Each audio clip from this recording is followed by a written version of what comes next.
NBA Today. Coming up on NBA Today, Bron fends off Dylan the Villain to eclipse the Suns in Phoenix. Our panel gets into the biggest reason for the Lakers' clutch time success. Plus, how worried should Wardell and the Warriors be? The Chef dropped 87 in the last two, but it hasn't mattered. Hear Coach Kerr's candid comments on the Dubs' difficulties. And the live report from Vegas. Did the Thunder and Spurs just soft launch the best rivalry in the NBA? Victor Wembanyama is back, and he's not messing around. Who is the best player in the NBA right now? I think Jokic is the best offensive player. I don't think he's the best player. It's hard to say. I think it was between Giannis and Shea. When I would come back on the court, I think it would be me. Well, he probably backed that one up this weekend. Victor Wembanyama returned to the court, taking on the 24-1 Thunder, and his case for best player in the world just got a little stronger. Let's take a look at the highlights. Wemby came off the bench. He wasn't even the first guy off the bench, but came in, checked in early in the second quarter here. Harper misses the jumper, but Wemby there to fix it up. Later in the second, Spurs down 8. Wemby contests this one, then blocks Hartenstein, and then they're on the move. It's like the moat around the castle, right? Right. You can't get there. Yeah. Finishes with a Harper layup there. Wemby bringing life. Handles.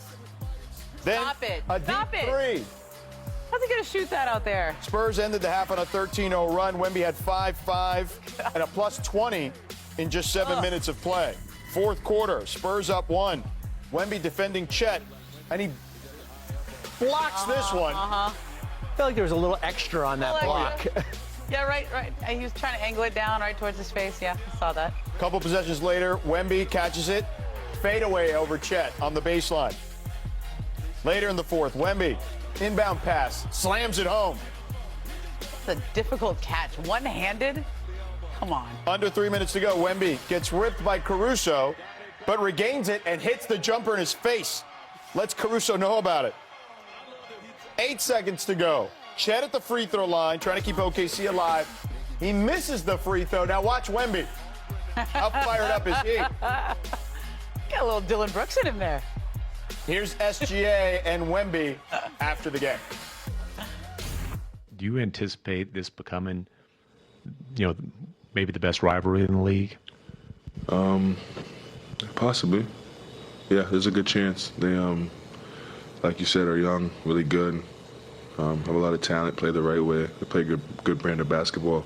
I'm just glad to be a part of something that's growing to be so beautiful and so pure and ethical basketball, Hi there, everybody. George Sedano in for Malika Andrews, senior writer Ramona Shelburne with us, and, of course, front office insider Bobby Marks. So, Ramona, how does this rivalry, now that we've got one, drive Victor, in your opinion? He doesn't. It's the only time that he actually seems not that polite. Like every other time he says, even when he says, I'm the best player in the league, I think it would be me. Like his body language is reserved. He's leaned back. But when he talks about Chet, or when he does things where he grabs the rebound or he grabs the ball after Chet misses a free throw, like that's the only part you could see the dark side. It's the only part where you can see the not so nice side. And I kind of like that there is some rival, there is someone that gets through to him, because he's so poised and he's so ethical, to use his word, in every other thing he says and does on the court. I think they're the best team that's equipped to take on Oklahoma City. I think it would be naive to say that they found a secret formula that other 29 teams can do. Yeah. But when you have a player like Victor on the court, and you saw it in the stretches when he was on the court and when he was off the court, he was plus 21 in 21 minutes here. The ability to defend like he did, the ability of the guards in Oklahoma City not to get to the rim, and just the difference as far as what and then you add the guards with San Antonio with Fox, Castle, and Harper. Yep. I do think they are probably the team that we could probably label as a team that's probably best built to take on a Thunder team. Listen, I was there, and I could see the energy slipping away from the Spurs. And then Mitch Johnson brought him in, and immediately, I mean, the highlights don't do it justice. If you watched it on TV, you could feel it a little bit, but in the building, you could sense it turning very quickly. And the Thunder, I hadn't seen them in a situation like that since the playoffs, right? Where another team is coming, bringing momentum their way, and then all of a sudden they can't answer back in the way that they're usually accustomed to. But, man, he was a difference maker in a way that I didn't think he could be, missing all those games. And it's not just the stuff with Chet. I mean, Casey Wallace tried to tackle him, and he, like, bowed up on him. Yeah. So, like, he's got a real edge to him for sure. So, look, and if you like Saturday's matchup, you're in luck because the Spurs and Thunder will face each other 3 more times over the next month. And that, of course, includes Christmas Day, a showdown in OKC. Let's welcome in our Hall of Famer, Mark Spears, who's in Vegas. Mark, you spoke to De'Aaron Fox after the game. What did he tell you? It's very, very interesting because a year ago, De'Aaron Fox was playing for the Kings, and the head coach of the New York Knicks was coaching for the Kings. This is actually like 12 days a year ago before Mike was actually fired by the Kings, and then after that, De'Aaron, that was the last straw for him. He wanted out. So De'Aaron tells me now that he's on the greener side of things, that he hasn't stopped smiling since he's gotten to San Antonio. I asked him, like, hey, are you keeping up with the Kings at all? Who's definitely struggling. He said he doesn't watch their games. About the only guy he's been talking to is Keegan Murray, and he certainly wishes him the best. But he's ecstatic in Texas. His wife is from San Antonio. He's playing with Wemby. As you know, been talking about, they got a chance to be really, really special. And he said Mike Brown is family to him. Which probably isn't music to Kings fans here. It's hearing all that, and but they're both going to be competing against each other tomorrow in the NBA Cup Finals. So this is certainly a lot of irony going on here with this versus the Kings situation. Now, check out Mark's piece with Fox on Anscape. It's up right now for the full story with him and De'Aaron Fox. We'll be back with you in a minute there, Mark. Stick around. But let's get to the Eastern Conference matchup between the Knicks and the Magic. Jalen Brunson, Paolo Banchero walking the red carpet. Let's go late in the first. Banchero hits a J here. That's what I love, his mid-range game. That's something, if he can develop consistently, he's going to be pretty impactful. Brunson on the other end strikes back. Then we go early second, Desmond Bane to Jalen Suggs for 3. He was incredibly impactful in the first half, 25 points. He's really been good lately, and he was good in the first half until this happened. Yeah, unfortunately, he dealt with a couple of injuries in this game. One looked like a groin, then it was a hip issue. He eventually went to the locker room in the third quarter, but late in the third, Brunson drops Anthony Black, then hits the 3. That is, I mean, Anthony Black's a heck of a defender, too. Anthony Black thought he got away with a push. Or trip. Something to make it not look that embarrassing. Midway through the fourth, Mikal Bridges on the kick out to Cat for 3. 3 minutes left in the fourth here. Former three-point champ. Here's Brunson taking his time at the top of the key. Knocks down the jumper from the free throw line extended. Knicks go on to win 132-120 and advance to the NBA Cup Finals. So they'll face the Spurs on Tuesday. Their first chance to win a championship of any kind for New York, as far as the Knicks are concerned, since they last won an NBA title. Oh, you have to go there. In 1973. I didn't write the I think they'll copy. put the banner up. that's just a I didn't. Yeah. I didn't They have to put a banner up. Yeah, they will. I didn't write it. Now, Mark Spears, it's not the Larry O'Brien trophy, but Mark, what is the excitement level amongst Knicks fans right now in Vegas for this? Well, there's no bigger Knicks fan than Spike Lee. You know that. You saw him at the game the other day. He put up one finger in regards to Tuesday's championship game, but he says he got bigger dreams. He feels like this Knicks team can win an NBA championship. And I asked him, so what do you think about Mike Brown? He said, well, he's using his bench. So Spike Lee doesn't want to jinx the Knicks. It's been 50 years, but he thinks this team can win it. All right, Mark, thank you so much. We'll see Spike in the house. I saw Spike at the Knicks game, and then he sat next to the Spurs bench after that. Really? Yeah, he did. It was kind of cool, actually. All right, still to come. Speaking of the Knicks, Josh Hart joins us live from Vegas. Hey. How are the Knicks getting ready for that Cup championship game, and how would he spend that $530,000? We ask him next. Plus, we relive Bron and Steph's scintillating Sunday nights, the triples, the fights, the blocks, and so much more. Keep it locked. Action-packed NBA Today continues.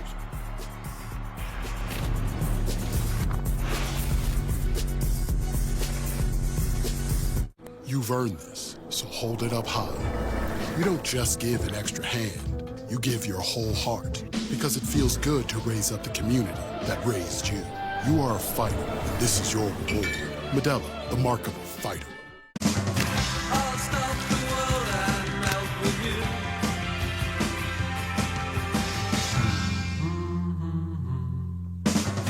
I'll stop the world and melt with you. Have you had your Hershey's? Thinking of updating my kitchen. Yeah? Yes. This year, we are finally updating our kitchen. Doing subway tile and an ivory or eggshell. Cream, maybe bone. Don't get me started on quartz. Big island. You ever heard of a waterfall? For everyone who talks about doing that thing, And over there, but never does that thing, sweet little breakfast nook. Chase has financial guidance. See how you can start saving to make this happen. Really? Really? Really. At home or in person. You could also check out a Chase Money Skills workshop. That's guidance from Chase. Make more of what's yours. It takes fire and iron to sizzle the perfect strip. Or does it? Hormel Black Label Microwave Ready Bacon. Live for it. Fairlife Chocolate Ultra Filtered Milk brightens all your holiday traditions. With 50% more protein, 50% less sugar, and a delicious taste, Fairlife makes any moment magical. Fairlife. When you've got a classic ride, you need tools you trust. Whether you drive it every day or only take it out on the biggest night of the year, count on Harbor Freight. 12 days of deals happening now. What's his deal? He got that more for your money feeling at Metro with one line of unlimited 5G for just $40, period. And a free 5G phone and no activation fees. Only at Metro. The NBA is happening Christmas Day. 5 games, one unforgettable lineup. That's what Christmas is all about. Buckets for breakfast, breakaways for dessert. It's the holiday tradition. Christmas is our day. With star power from across the globe. The stars, they are going to be out. The best gift, you don't even have to unwrap it. And we want to say Merry Christmas and Happy New Year.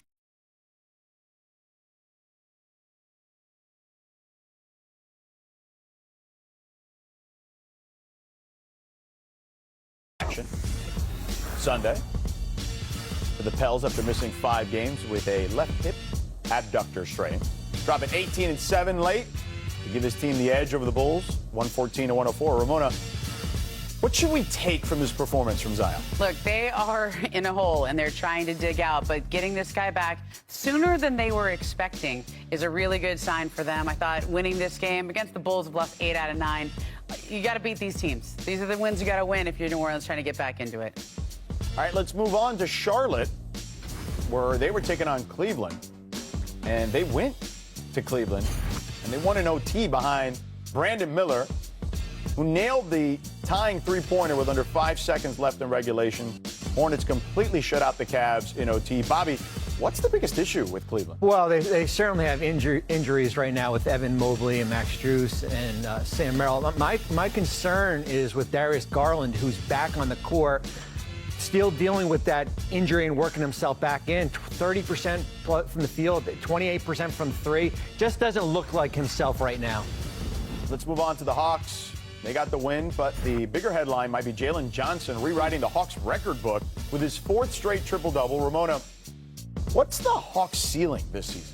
Well, it's going to depend on how they reintegrate Trae Young when he comes back in a little bit. They just provided an update on him, saying he's nearing a return. Jalen Johnson, with all those assists, is going to be in that role when Trae comes back. Well, we'll see. But Jalen Johnson is balling right now. There's no doubt about that. All right, our annual NBA on Christmas Day tradition continues, and this year, Dunk the Halls is back. The first of our 5 games is Cavs-Knicks at noon Eastern on ABC and ESPN, with the real-time animated version from Main Street USA at Magic Kingdom on ESPN2. You can watch on Disney+, Disney Channel, Disney XD, and the all-new ESPN app. We know familiarity breeds a little bit of contempt. I feel like that we have great battles whenever you go out there. We have both teams competing hard. You never know what you're going to get. The bounce to Bridges. Josh Hart threading the needle and another heartbreak. Come on. Brunson, left wing, off the dribble. Black went down. Brunson with a highlight. The New York Knicks advance One down, man. Enjoy this for a second. See who we got on Tuesday and get ready. All right, joining us now, fresh off a win that sends New York to the NBA Cup final. The Knicks do-it-all wing. Josh Hart joins us here. Josh, you guys went up against Orlando for the 4th time already this season. What does a game like that reveal in regards to the way you guys have played, especially when you consider how many times you faced off against each other already? Yeah, it kind of gave you a little bit of a playoff kind of vibe where you're able to, you played them several times, you're able to make counters, you're able to, know them pretty well. So it kind of gave that playoff kind of feel to it. Obviously, the energy was a little bit different, but, we know them very well at this point. Yeah, no doubt, and you guys got the job done. Now, Jalen was obviously fantastic. He continued the great trend he's had all season, but particularly against the Magic. But I got to ask you this. You roasted Jalen after the game, barely 6 feet, not athletic, big head, big brain. Can you do me a favor? Can you say something nice to America for once about Jalen? Just one time for us. Yeah. He is an exceptional basketball player, a very ethical basketball player, and love being his teammate. That felt hard for you to do, Josh. That felt hard. Oh, for sure. But I just love you guys' relationship. I love the way you guys continue to just give it to each other back and forth. All right, let me ask you this. You mentioned the word ethical. Now you guys are facing Wemby and the Spurs. What kind of challenge does he and that particular team present after what you witnessed the other night? Yeah, they're going to be tough. Obviously, they got shooting, attacking. They play really fast in transition. I think they're #1 in the league in second chance points with Wemby and Cornet. So we're going to have to bring an all-around game. We'll have to bring energy, toughness, physicality. But it's a good test for us, especially early in the season. What did you guys learn from when you faced him last year during Christmas? He can shoot the hell out the basketball. That's what I learned. But no, it's just he's multifaceted. Obviously, he garners a lot of attention, but you can't sleep on Castle, Harper, Fox, Vassell. So it's going to take a full team effort, especially defensively, and then play fast and play our game on the offensive side of the ball. Yeah, and I was just going to ask you about that backcourt trio. I mean, you guys obviously have a lot of great perimeter players as well, but Stefan was the rookie of the year, and now he looks like he's taken another leap. Dylan is fitting right into the NBA, and then of course, Fox. To your point, how do you go about trying to defend such a great, talented group like they have? It starts with transition. Those guys, extremely athletic, extremely young, and they love getting out in transition, attacking the rim. So we got to make sure we take care of the ball, shoot good shots, and then get back and load up in transition and make sure we communicate. But it's going to be tough, but, I think we're prepared.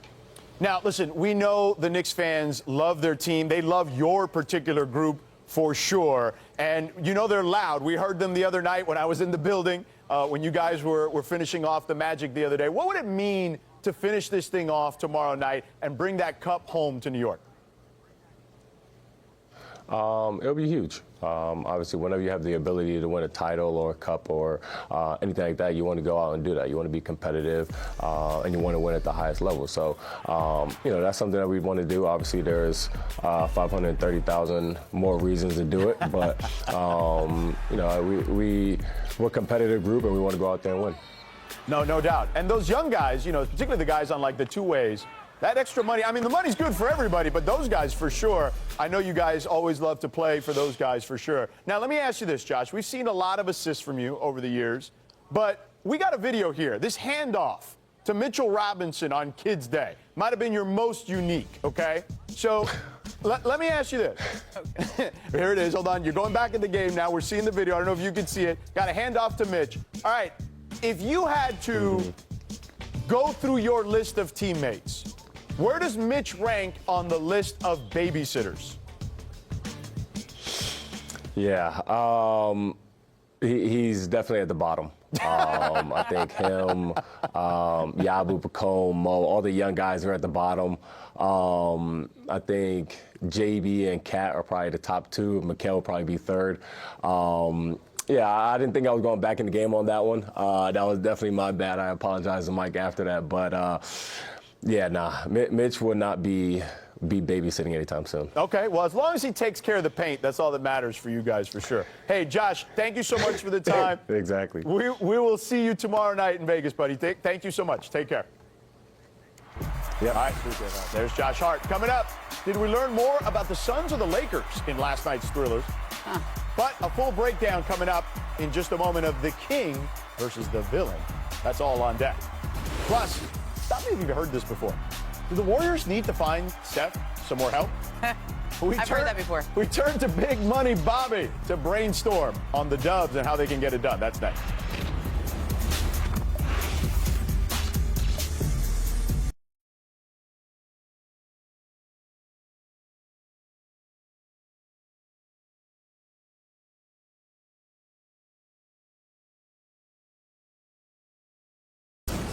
You're watching NBA Today. It was a vintage weekend for two of the best to ever do it, starting with a 2025 LeBron James game against the Suns, which means him and Dylan Brooks are going to go at it. Let's start here. LeBron chase down? Yes. Even at 40, almost 1 years old, he can still do it. Haven't people learned? Yeah. They have not, clearly. Yes. Yeah. But I'm still surprised when I see it. So here's how this thing went down with Dylan the Villain and LeBron. They get into it. Refs get in the way. I mean, this has been going on since Dylan was in Memphis and they played that playoff series. And I always wonder, like, why LeBron lets him get under his skin, because he always does. Dylan is doing his job, if that's the case. Very good at it. Here's LeBron hitting a three. Like, he's agitated. He's real mad. Yeah, he's big mad. Now, here's where the Lakers blow this big lead, okay? Luka, though, tries to stem the comeback for the Suns. But here come the Suns again. Well, when you can shoot threes at the clip they can, it's easy to get back into games. Brooks from the free throw line gets that one to fall. Swing, swing, swing. Colin Gillespie. It's been a good find for them, Gillespie. It's been terrific. Yeah. Yep. He's been terrific. Marcus Smart rejected at the rim. Here comes Devin Booker. He misses, gets it back, finds Dylan the Villain. LeBron hits him. He wants a foul. Then he gets in LeBron. Right up in LeBron's face. Bumps him. Dylan gets thrown out. Second tee. Yep. LeBron misses the first technical. Oh, when he missed that, I really thought they were going to lose. Yep, but LeBron hoists this one. Is that a foul? Is it a foul? Booker did not think so. There was a swipe. How much contact was there? LeBron missed the first one, though. Missed it was the a little first, tight. Gets the other two. Is that a foul? One more look for the Suns. LeBron and the Lakers escape.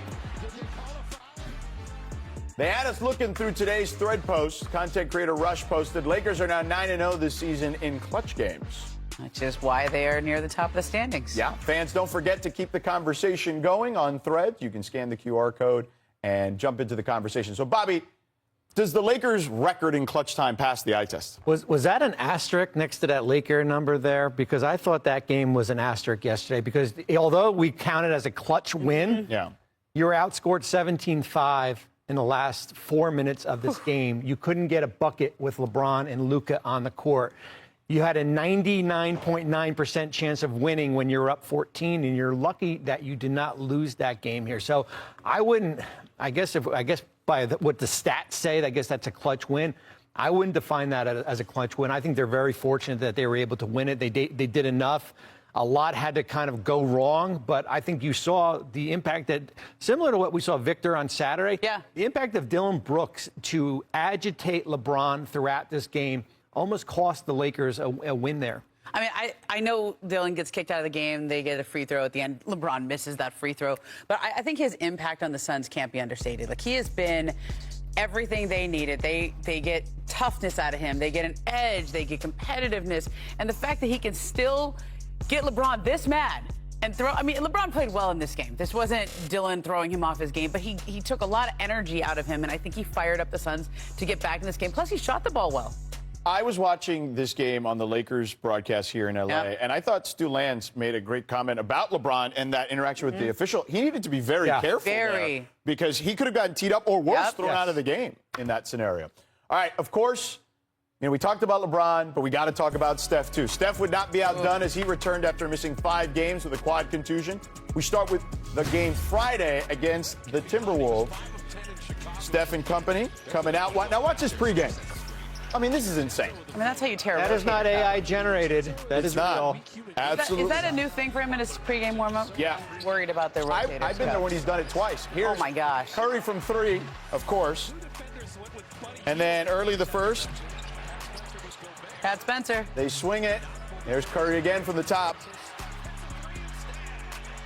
And a couple minutes later, as we get ready to go to the third quarter, Curry with the crossover on Rudy. Oh, he loves doing that. And then the finish gets the bump, too. Didn't get the call, though. A little over 2 minutes left, the fourth. Warriors. Curry, another 3. Warriors now up 1. Less than 30 seconds to go. T-Wolves up 2. Julius Randle. He'll find Dante DiVincenzo with a quick trigger. Warriors lose despite Curry's 39 points, 127 to 120.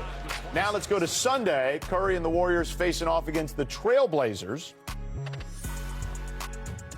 We'll start early in the third.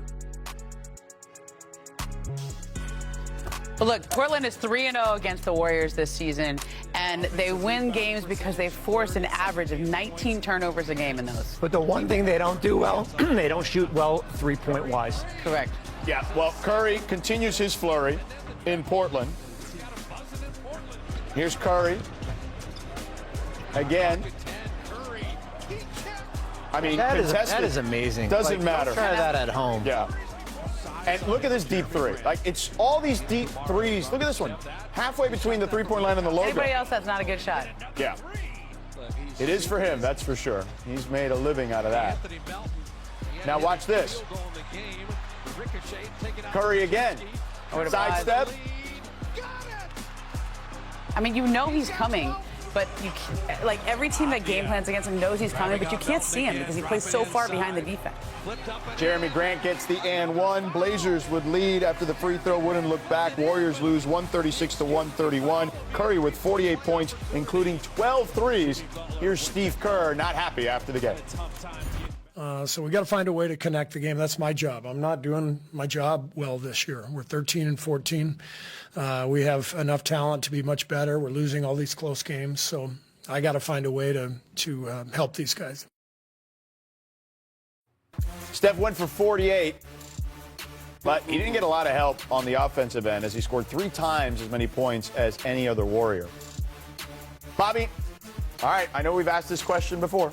Is there any help coming for Steph? Not at least for the next month here. They're still sitting on that Jonathan Kuminga contract. He can't, although 90% of the league can be traded today, he can't be traded until January 15th. He's been sitting on the bench collecting DNPs.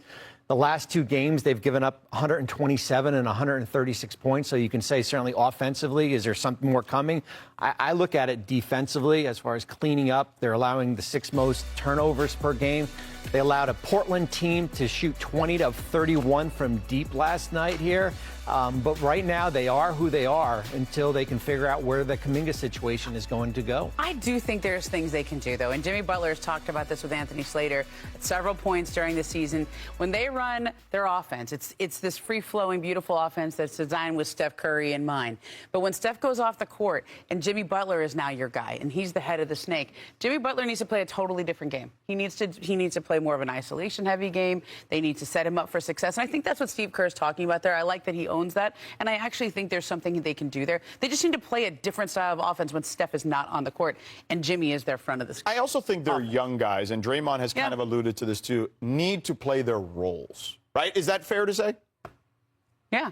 I think that's fair. I mean, Kuminga is the kind of guy that you would need in a game like this against Portland. Portland has a lot of young, long, athletic guys on the perimeter. They have been averaging 19 turnovers a game in these 3 wins against the Warriors. That's a lot, but it's also just a little bit more than what the Warriors have been doing in every single game. They're averaging 16 turnovers a game, and that's things that you can correct. Yeah.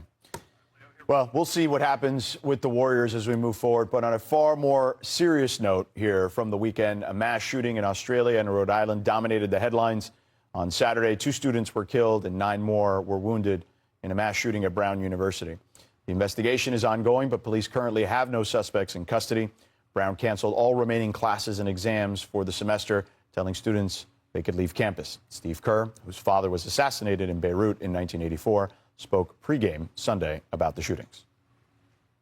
You know, these shootings continue to happen, and there is something we can do about them. You know, the loss that all of the people involved last night, the loss that they're feeling, it's exactly the same loss as all the Parkland families and every other mass shooting. Nobody asked me about it today. I didn't expect anybody to ask me. I doubt we're going to do a moment of silence out there because it's human nature just to not want to deal with this stuff. And it's human nature just to think, you know, this is so horrible. Let's just not even think about it. But we have to think about it. Think about it. Do you want something done? Do you want your child to go to school terrified every day? Or do you want to actually take action? Because that's what a democracy is about, where we demand that our representatives protect us. And that option is there. So we can either, you know, just do what we're continuing to do and let these things happen, or make some demands. And so as you're thinking about this today, think about what if it were your own family member. Thanks.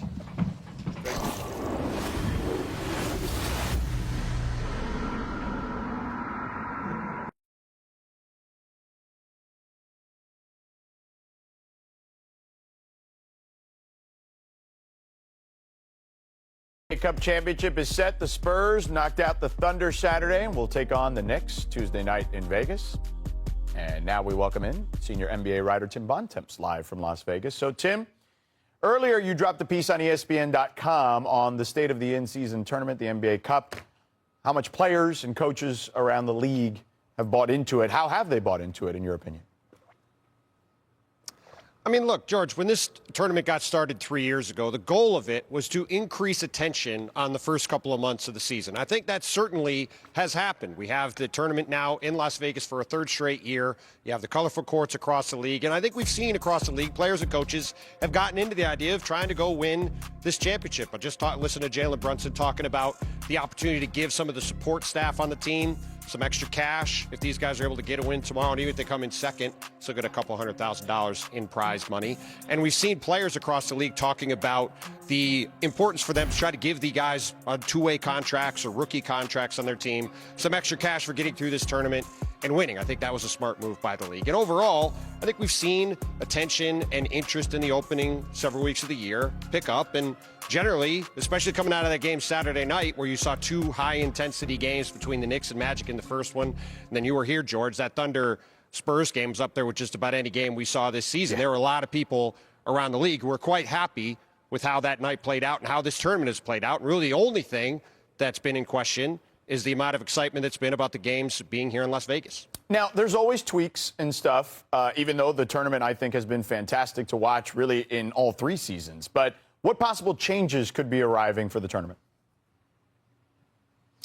The biggest thing on the agenda going forward for the NBA, George, is whether the tournament's championship game will be here in Las Vegas going forward. They've already announced before this season started that the semifinal games that were played Saturday night will be in home markets next year, just like the quarterfinals. But the expectation originally was that the Cup championship game would once again be here in Las Vegas. Sources have told me, though, that that might not be the case, and the league is exploring the possibility of moving the championship game elsewhere next season. So we'll see what happens with that. But I think largely otherwise, in terms of where it is in the schedule and everything else, should be largely the same when it comes back in 2026. Fascinating stuff, Tim. Thanks for the time, brother. Appreciate it. The annual NBA on Christmas Day tradition continues with these 5-star studded games on ABC, ESPN, and the all-new ESPN app. Cavs-Knicks starts the day at noon Eastern, 9 a.m. Pacific, with a special real-time animated version of the game on ESPN2, Disney+, and then it's Spurs-Thunder, Mavs-Warriors, Rockets-Lakers, and T-Wolves-Nuggets capping off the night. 5 of the best gifts anyone could ask for. the talk coming in, can anybody beat OKC? We in Vegas. Anything's possible. Yeah, let's do it.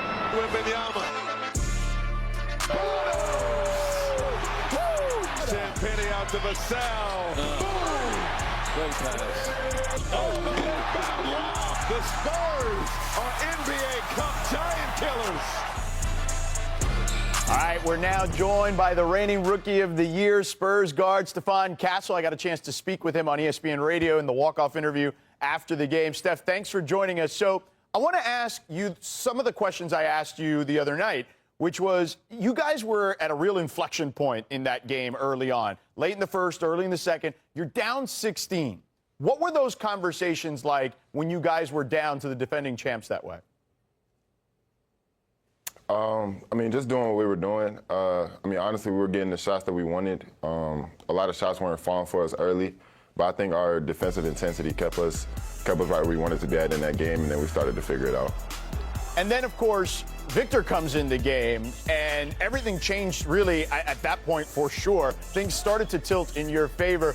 Look, you've been around Vic now. This is year 2 for you. Just what it means to him to be on the floor in a game like that.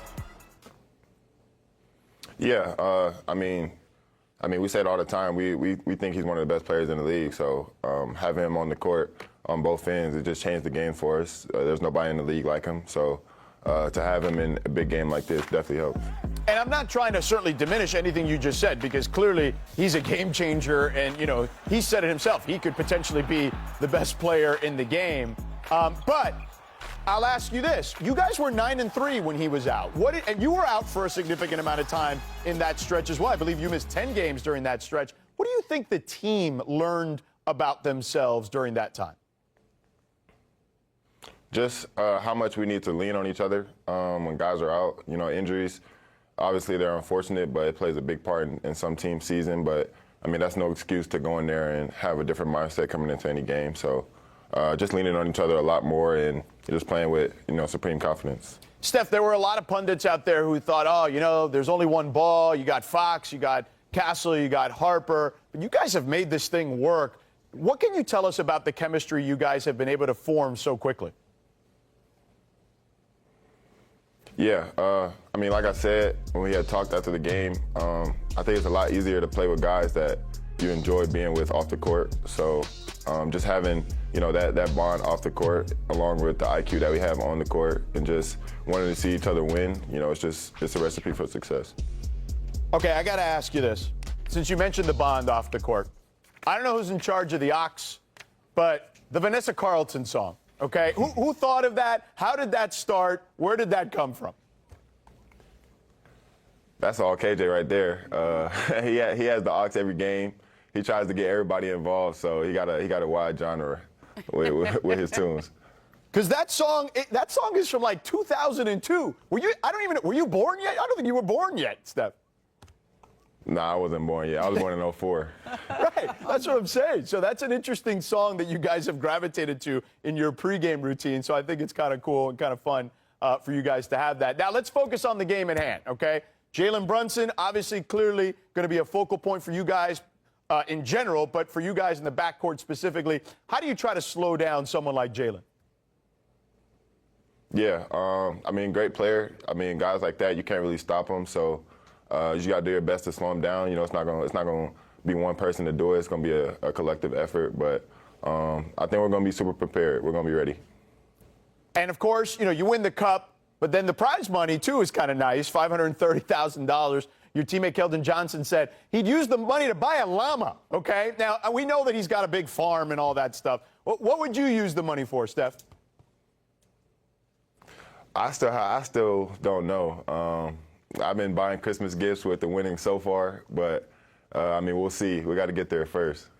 All right, well, sounds good. Listen, just don't buy we don't need 2 llamas in the Spurs locker room, okay? Just do something, but just don't get yourself another animal. Yes, exactly. Well, Steph, thank you so much. We'll see you tomorrow. Best of luck to you. Thanks for joining us. Yes, sir. Thank you. All right, there he is, Steph Castle. Coming up, will Milwaukee's 45-point beatdown at the hands of the Nets expedite the Giannis trade saga? Could the Clippers blow it up this season as well? Trade season opens up today, and we've got the latest. The Bucks still without Giannis Antetokounmpo, faced off against the Nets on Sunday. Bucks are 2-7 without Giannis. 8 minutes left in the first, game tied at 12. Ryan Rollins loses the ball. Kevin Porter Jr. scoops it up, finds a wide open Gary Trent. His shot is blocked by Noah Clowney. And then the Nets go to work, and they literally worked over the Bucks. Kevin Porter Jr. is having a good year for them this year. So the Nets continue here off the turnover. But nobody running back on defense. Yep. Danny Wolf finished off with the lob. Bucks lose 127-82. Milwaukee went scoreless the final 7 minutes. Here's Doc after the game. That was disappointing. Probably one of the more disappointing games I've ever been involved in, with the way we performed and competed. And we wanted to blame everybody but ourselves. You know, we're blaming the refs. We're looking at each other. No one wanted to play hard. And, you know, we got a lot of soul searching to do. Tough loss for the Bucks, but today marks the official start of the NBA trade season. That means that 90% of the players in the NBA are now eligible to be traded by their teams. So, Bobby, what's the biggest question facing the Bucks now during trade season? Well, certainly the Giannis question is, but I think for right now, is there anything out there that can help improve this roster here? When you look at, they've got that first-round pick in 2031 or 2032. That's their only first they can go out and trade. They have 3 players making $60 million, in Kyle Kuzma, Bobby Portis, and Miles Turner. What else is out there? Remember, John Horst last year made the Kyle Kuzma trade. But if it's not Giannis, is there something else that you can make to improve this roster, who's 11-16 right now and hanging on that last play-in spot? All right, let's move on to the Mavs. And they've started to find their stride. They've won as many games in their last 6 games as they did in their first 20. So, Bobby, what's the big question facing the Mavs? Well, it comes down to Anthony Davis right now. If you're not comfortable extending Anthony Davis, who's extension eligible for 4 for $275 this offseason, is it better off looking at trade options right now? Or do you want to wait until Kyrie Irving gets back to look at what the body of work is and then address this in the offseason here? Anthony Davis is going to be the center point as far as over the next 6 weeks. One more, Bobby. Let's go to Chris Paul. He's not played for the Clippers since the 1st of December, when he was sent home by the organization for a difference in leadership styles, we'll call it. The Clippers will attempt to move CP3 this trade season. But, Bobby, could there be any other names that could join him? Well, they're 6-19 right now. They've certainly sitting in the bottom of the standings. They're continually tumbling back there. I think the focus is going to have to be on James Harden, Kawhi Leonard, and Ivica Zubac. They don't control their first-round pick until 2030. Is there a deal where you can take 2 steps back to go 3 steps forward here as far as reset, basically. With a reset? Yeah. And I think the hardest thing to do is when you don't control those picks, and it's a lot different than when Brooklyn was there with Sean Marks, who inherited that Boston trade, where he can wipe the slate clean when that front office is still in place, to take those 2 steps back, as I said here. But those would be the 3 guys I would be looking at. The Chris Paul situation is going to resolve itself. Yeah. Ramona, how do you see the Clippers approach? I don't get the sense that they are thinking about blowing it up. I think they want to get back to being as competitive as they can be. They've been a little bit more competitive in these last few games. Their defense has been better. They had Houston on the ropes, and there was a couple of strange plays at the end of the game, which is what happens when you're losing games, right? When you're losing games, you keep finding ways to lose games. But they are closer. They are getting better. And I don't think they're ready to pull the plug on James Harden or Kawhi Leonard or any of those bigger names. I think it would be something around the margins just to change the vibe a little bit. I just don't know if that's enough, man. Like, in the West, it's so hard. Yeah, it's clearly not enough, right? Yeah. They're 6-19. Yeah. And the question is, they owe their first-round pick to Oklahoma City. Right. It's unprotected. Right. No, you can't. The whole league needs them to win because they don't want to. The All-Star game is in L.A. Steve Ballmer's a competitive guy. I don't see them being comfortable trying to bottom out. I think they're just going to keep trying to climb up the standings a little bit. I would look at John Collins, who's on an expiring contract, Brook Lopez, who has a team option for next year, Bogdan Bogdanovic, who has a team option. That gets you to around $45 to $50 million. This is a Clipper team that potentially could have cap space in the 2027 offseason. A guy that I would pay attention to would certainly be Zach LaVine, where you can take back his contract for next season. He gives them an athletic wing for this Clipper team, and it doesn't impact you financially in 2027, where they could be sitting on $100 million in cap space. Man, doesn't look good. But I don't want to be the Grinch on Christmas. So let's get to Dunk the Hall's dunk of the day here. Jackson Hayes, who had... Thank you, Mickey. Or boss, as I like to call you. Don't make that hops like that. Yeah, that's the boss. I don't want to get in his way. Jackson Hayes, here's one. Two-handed. Okay. And then in the third, Jake LaRavia finds Jackson Hayes another throwdown. I wonder what that feels like. I know. I can't even do that on an 8-foot rim. And then and then you saw the LeBron lob to Hayes. So 2 lobs, LaRavia and LeBron to Jackson Hayes. The Christmas Day tradition continues with Dunk the Halls. Cavs Knicks at noon Eastern on ABC and ESPN will feature a real-time animated version from Main Street USA at Magic Kingdom on ESPN2. Hey. You can also watch on Disney Plus, Disney Channel, Disney XD, and the all-new ESPN app. So, I'm sorry, Clippers. I didn't mean to be the Grinch, okay? It just is what it is. Well, you have to look at the teams also ahead of them in the standings who may not necessarily. Well, they're only 3.5 back of the play-in. That's there actually you go. not that crazy. They could turn around. You never know. The West isn't as deep as we once thought. Yeah, the East is a lot more competitive. See, there's some sunshine, George. A lot of things that we didn't think were competitive. So, for Ramona Shelburne.